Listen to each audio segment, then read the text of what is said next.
Muslim United federation के सदर मौलाना हकीम सूफी खैरुद्दीन खादरी ने बहुजन समाज पार्टी के तेलंगाना सरबराह आरएस प्रवीण कुमार के साथ इख्तियार किए गए रवैये की सख्त अल्फाज में मजम्मत की।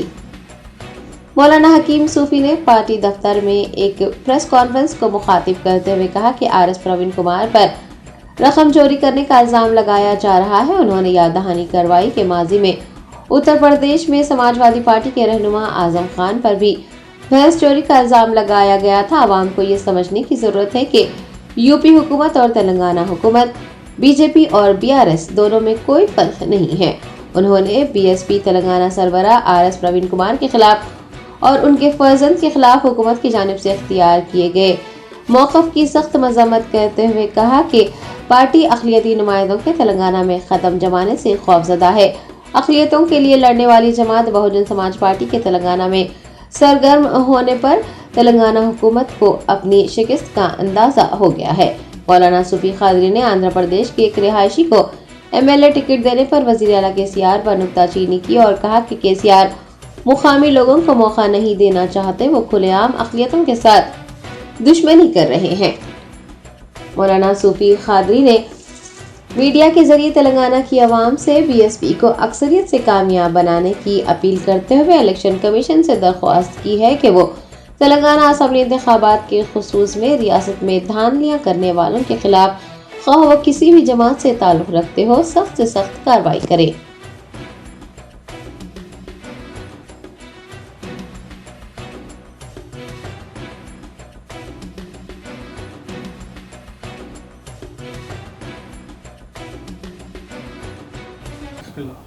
अस्सलामुअलैकुम रहमतुल्लाहि वबरकातुहू। मोअज़्ज़िज़ नाज़रीन किराम, आज की ये हंगामी प्रेस मीट इसलिए बुलाई गई है कि कल कागज़ नगर में हमारे तेलंगाना स्टेट के बहुजन समाज पार्टी के सरबराह जनाब आरएस प्रवीण कुमार साहब के साथ जो ज़ालिमाना और वहशियाना रवैया अख्तियार किया गया है, आज हम यहाँ पर उसकी पुरज़ोर मज़म्मत करते हैं। ये कितनी बड़ी सितम ज़रीफ़ी है कि मैं नाज़रीन को याद दिलाता चलूँ कि यूपी में आज़म खान साहब के ताल्लुक़ से उन पर एक इल्ज़ाम ये भी लगाया गया था कि उन्होंने बकरे को चोरी किया। याद होगा, रिकॉर्ड में महफूज है, बकरी चोरी का इल्ज़ाम उन पर लगाया गया। और आज यहाँ पर हमारे प्रवीण कुमार साहब के ऊपर 25,000 रुपये चोरी का इल्ज़ाम लगाया जा रहा है। तो अब यहाँ पर तेलंगाना की आवाम को ये समझना चाहिए कि यूपी की हुकूमत और तेलंगाना की हुकूमत ये दोनों अलग नहीं है, ये दो अलहदा नहीं है। उनका भी नज़रिया वही है बीजेपी का, और ये बीआरएस का भी नज़रिया वही है। और ये बीआरएस भी यही चाहती है कि जो अक़लियती नुमाइंदे हैं और जो अपना क़दम यहाँ पर जमा रहे हैं, आगे बढ़ रहे हैं, ये इनको हज़म नहीं हो रहा है। और ये जब से 2014 से बीआरएस सरकार हमारे जब से रियासत में इक़्तिदार संभाला है, उस वक्त से अक़लियतियों के साथ मुसलसल नाइंसाफ़ी की जाती रही है। आज ये 2023 का इलेक्शन हमारे लिए इसलिए भी जो है ना बहुत अहमियत रखता है कि आज हमारे स्टेट में अक़लियतों के हक़ के लिए लड़ने वाली एक अजीम शख्सियत हमारे सामने आई है। एक ऐसी पार्टी हमारे जो है ना तेलंगाना में आई है कि जिसकी वजह से बीआरएस के होश उड़ चुके हैं ये, और ऐसे ऊंचे हरबे इस्तेमाल किए जा रहे हैं क्योंकि इनको अंदाज़ा हो गया है कि अब इनकी शिकस्त यकीनी है ये। और याद ये मुहावरा है कि खिसियानी बिल्ली खंबा नोचे, तो अब हमारे केसीआर साहब जो है खिसियाने हो चुके हैं ये, और इनको अंदाज़ा हो गया है कि हमारे तेलंगाना में बहुजन समाज पार्टी एक नई तारीख रकम करेगी और ये बहुजन समाज के लिए, माइनॉरिटी के लिए, दलितों के लिए ये एक इनकलाब यहाँ पर लाने वाली है, ये अंदाज़ा हो चुका है उनको। तो लिहाजा हमारे सदर साहब के ताल्लुक़ से जो ऊंचे हरबे इस्तेमाल कर रहे हैं, हम उसकी पुरज़ोर मज़म्मत करते हैं। और एक बात मैं हमारे इलेक्शन कमीशन से कहना चाहता हूँ कि इलेक्शन कमीशन किए और ये भी कहा गया है कि दूसरे स्टेट से यहाँ पर पुलिस को लाएंगे, मुकामी पुलिस को। फिर ये क्या हो रहा है? फिर ये क्या हो रहा है? और जिनको जो ना तेलंगाना छोड़ना चाहिए, हाँ, जो परदेसी है, अब वो जो है ना मुकामी पर इल्ज़ाम लगाना। हाँ, अब मौजूदा वो एमएलए, मैं नाज़रीन को बताऊं कि तकरीबन हमारे मुसलमान लोग, कई लोग नहीं जानते, वो आंध्रा का है वो। और मैं केसीआर साहब से पूछना चाहता हूं, क्या आप इसीलिए जो ना तेलंगाना लिए थे कि पीछे से आप जो है ना आंध्रा के लोगों को जो है ना असेंबली में भिजाए आप?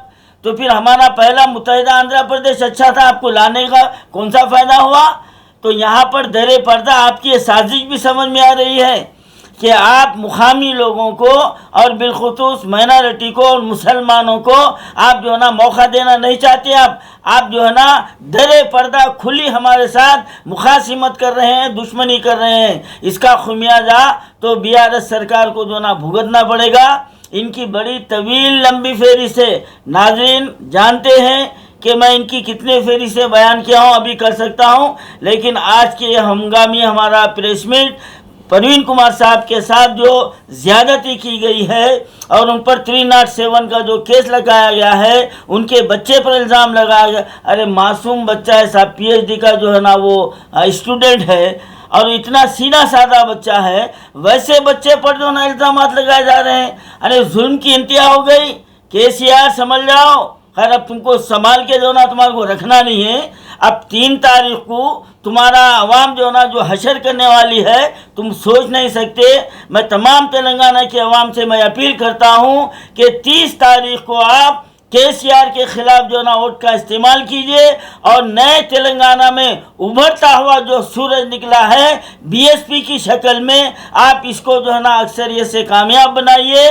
तो फिर असेंबली का नक्शा कैसा बदलता है आप देख सकते हैं कि यहाँ पर 2 जमातें बड़े नाजा हैं, एक कांग्रेस और बीआरएस। इनको यह घुमंड है कि मुसलमान हमारे को छोड़ के जाने वाले नहीं हैं। हमारे पास हैदराबाद का एक मुहावरा है कि तुम नहीं तो तुम्हारा बाप दूसरा, हम तुम्हारे पे नारा बनने वाले नहीं हैं। और अल्लाह ताला जहाँ कहीं भी जुल्म होता है तो उसका जो है ना रद्द अमल भी जो है ना, अमल और रद्द अमल दोनों भी होता है। आज हमारे पास एक ताकत आ गई है बीआरएस की शक्ल में, ताकत बहुजन समाज पार्टी बीएसपी की शक्ल में, और यकीनन ये बहुजन समाज पार्टी तेलंगाना में एक तारीख रकम करेगी और असेंबली में एक इनकलाब आने वाला है। मैं हमारे इलेक्शन कमीशन से मैं ये गुजारिश कर रहा हूँ कि हमारे तेलंगाना में ऐसे धांधली करने वाले, चाहे वो बरसर इख्तिदार हो या और कोई हो, उनके खिलाफ सख्त से सख्त कार्रवाई की जानी चाहिए। जमीम, आज हमारा आवाम से इस बात की तरफ इशारा देना मकसद है कि डॉक्टर आरएस परवीन कुमार साहब जो साबिक़ा आईपीएस है, जो 26 साल अपनी खिदमत वो इस मुल्क के आला ओहदे पर रह कर के अंजाम दिए, और वो कागज़ नगर से आज नुमाइंदे के तौर पर वो वहाँ पे इंतखाबात लड़ रहे हैं।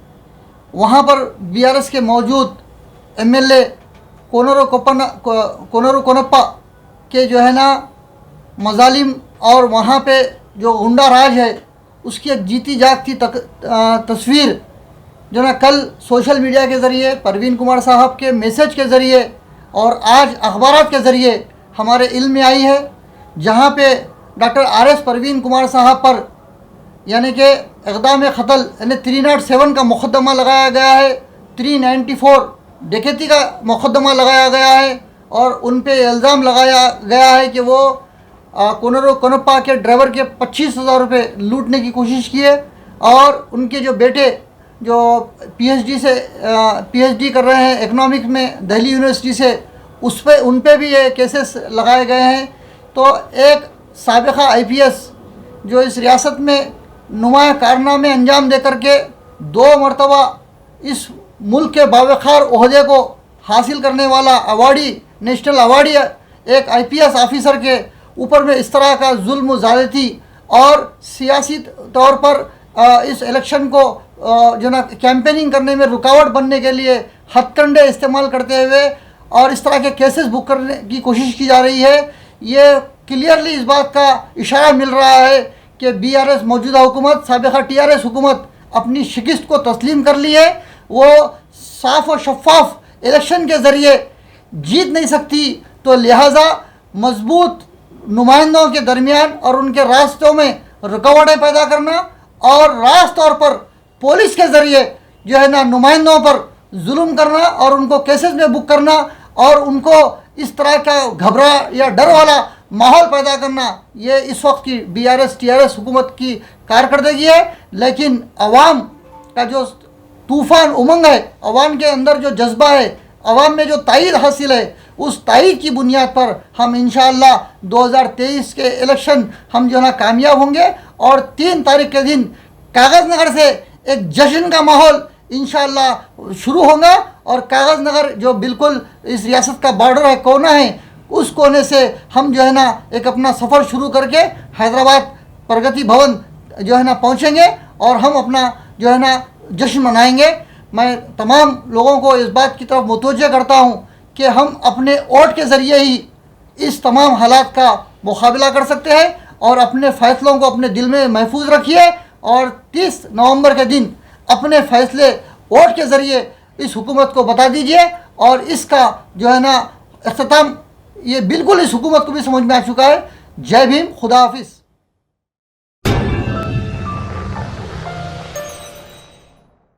Top selection computer sales and services, technology के इस दौर में शहर हैदराबाद का एक ही वाहिद भरोसा, टॉप सिलेक्शन कंप्यूटर्स। हमारे यहाँ आपको मिल जाएंगे branded refurbished desktops and laptops from top quality trusted brands like Dell, HP, Lenovo, etc. with latest generation of processors like Core i3, i5 और i7 में अवेलेबल है। चाहे वो कॉर्पोरेट ऑफिस, स्कूल्स, कॉलेजेस और हॉस्पिटल यूज के लिए bulk quantity हो या फिर आपके पर्सनल यूज के लिए सिंगल क्वांटिटी, हमारे यहाँ आपको सब मिल जाएगा। हम at a time 100 to 500 quantity of units provide कर सकते हैं एट होलसेल प्राइस और इसके साथ टॉप सिलेक्शन कंप्यूटर्स में आपको रिपेयरिंग सर्विसेज भी दस्तियाब है। चाहे वो आपका डैमेज डेस्कटॉप हो या लैपटॉप, हमारे एक्सपर्ट टेक्नीशियंस आपको हर तरह की रिपेयरिंग प्रोवाइड करते हैं, from hardware to software, from chip level repairing to fabrication. इसके अलावा टॉप सिलेक्शन कंप्यूटर्स में आपको CCTV कैमरास भी मिल जाएंगे जो कि HD clarity with complete package में अवेलेबल है, ताकि आप अपने आसपास के सराउंडिंग्स को सेफ एंड सिक्योर कर सके और इस सिटी को क्राइम फ्री रखने में अपना कंट्रीब्यूशन दे सके। हमारे पास CCTV कैमरा के माहिर टेक्नीशियंस की निगरानी में बेस्ट सर्विस अवेलेबल है। हम 15 ईयर्स से 3 लाख प्लस कस्टमर्स को हमारी सर्विस प्रोवाइड कर चुके हैं and they are happily satisfied. तो आज ही चले आइए top selection computers at Vijayanagar colony beside Rayan hotel Hyderabad. Director Syed Rashid Ali Majid, cell number 9849715954।